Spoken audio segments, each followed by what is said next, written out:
I'm John Branningham. Welcome to 30 Days Until Done. We've been working this week on developing a poetry collection. Well, the whole month we're working on developing a poetry collection about your relationship with nature, right?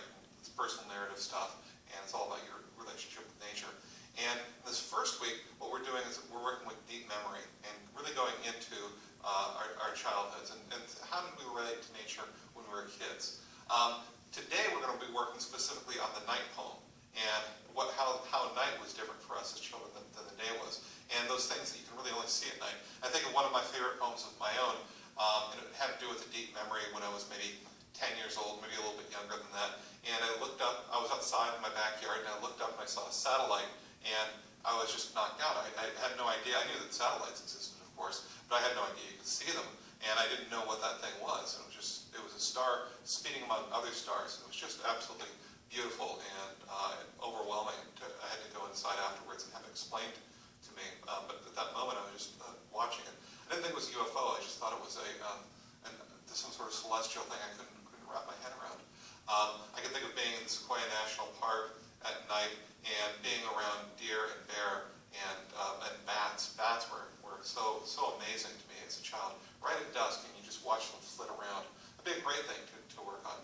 Remember, we're trying to keep these poems concrete, no abstraction whatsoever, at least as little abstraction as we can, so that we're not talking about happiness.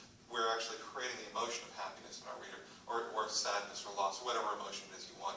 We can transfer that because we have this human understanding of what it means to have things happen to us. We can feel that in a way that we can't feel an abstraction. Okay, today we're going to work on a new effect. Yesterday we tried the 12-syllable line. Today we're going to try the 5-syllable line, right?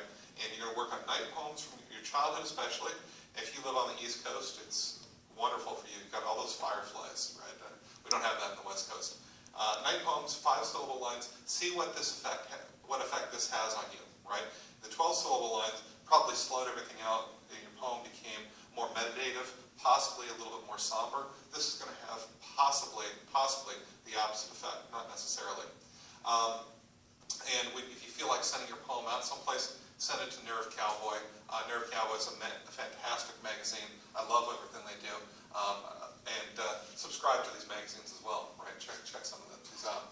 Okay, I'm going to post Nerve Cowboy down below. I want to take a look at one of my favorite poets, one of my favorite living poets, Ted Kooser.